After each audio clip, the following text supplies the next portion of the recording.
যারা আমার সাথে লাইভে সংযুক্ত রয়েছেন, আমি তাদেরকে অসংখ্য মুবারকবাদ।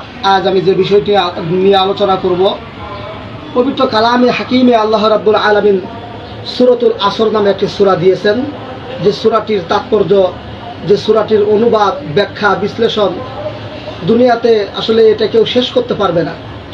তাই আমরা দেখেন আজ আলেম সমাজের ভিতরে যে দ্বন্দ্ব, এক আলেম আরেক আলেমকে দেখতে পারে না, এক আলেম আরেক আলেমের সাথে সব সময় বয়ানে এবং মিডিয়াতে কথা কাটাকাটি হয়, সে বিষয়টি নিয়ে আমি এখানে এই সূরার কিছু আলোচনা আপনাদের সামনে করতে চাই। প্রিয় বন্ধুগণ, সম্মানিত উপস্থিতি, আল্লাহ রাব্বুল আলামিন পবিত্র কালামে বলেছেন, ওয়াল আসর ইন্নাল ইনসানা লাফি খুসর ইল্লাল্লাযীনা আমানু ওয়া আমিলুস সালিহাতি ওয়া তাওয়াসাউ বিল হাক্কি ওয়া তাওয়াসাউ বিস সবর। প্রিয় দিনী বন্ধুগণ, আল্লাহ রাব্বুল আলামিন এখানে সময়ের কসম করেছেন। আল্লাহ তাআলা কসম করেছেন কেন? গুরুত্ব বুঝাইছেন। কসম না করলেও আল্লাহ রাব্বুল আলামিনের কাছে যে কথাটি তিনি বলেছেন, আল্লাহ তাআলা বলেছেন, সেটা গুরুত্ব আরও বেশি। যেহেতু তিনি কসম করেছেন, তার মানে এটার মধ্যে কোনো সন্দেহই নাই।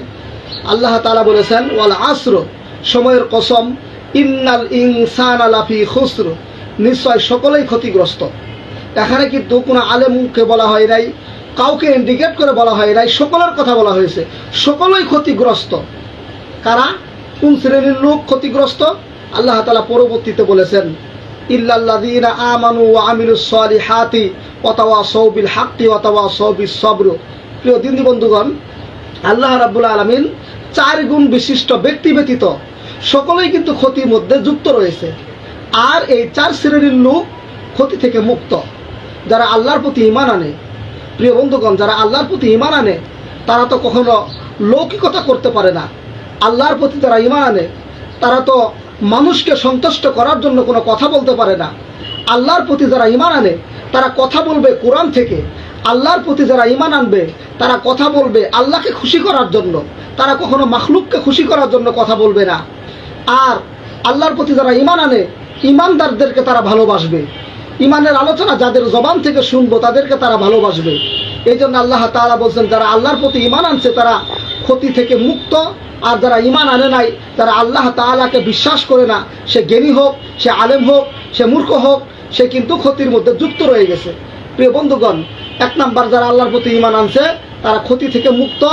2 নাম্বার যারা ওয়া আমিলুস সালিহাত, যারা নেক আমল করে, আমলে সালেহ করে, যারা আল্লাহ রাব্বুল আলামিন তার হাবিবের প্রতি নাজিলকৃত যে সমস্ত কিছু দিয়েছেন, যে আমল নবী সাল্লাল্লাহু আলাইহি ওয়াসাল্লাম করে গেছেন, সেগুলো আল্লাহ রসুল করেছেন এবং সাহাবায়ে কেরামদেরকে সেগুলো করার জন্য নির্দেশ দিয়েছেন।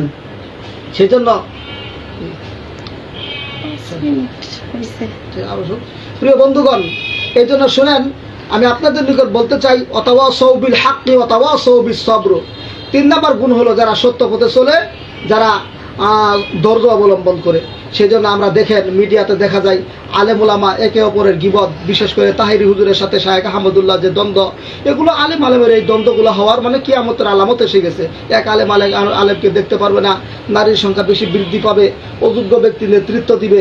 এই সমস্ত সমাজ যখন এসে যাবে তখন কিয়ামত বেশি নিকটবর্তী হয়ে যাবে, কিয়ামত অতি নিকটে। এজন্য আমরা যারা মিডিয়াতে কথা বলি, এক আলেমের প্রতি আরেক আলেমের প্রতি সহানুভূতি করব এবং কারোর দোষ ধরার চেষ্টা করব না। পারলে আমরা সংশোধন করায় দেওয়ার চেষ্টা করব। আমরা সবাই একসাথে যেন জান্নাতে থাকতে পারি। আল্লাহ রাব্বুল আলামিন আমাদের সকলকে কবুল করুন। আর আমার লাইভটি যারা দেখছেন দ্রুত শেয়ার করুন এবং সকলের কাছে দোয়া চাই, আমিও দোয়া করি আল্লাহ তাআলা যেন সবাইকে ক্ষমা করেন। ওয়া আখির দাওয়ানা আলহামদুলিল্লাহি রাব্বিল আলামিন। আসসালামু আলাইকুম ওয়া রাহমাতুল্লাহ।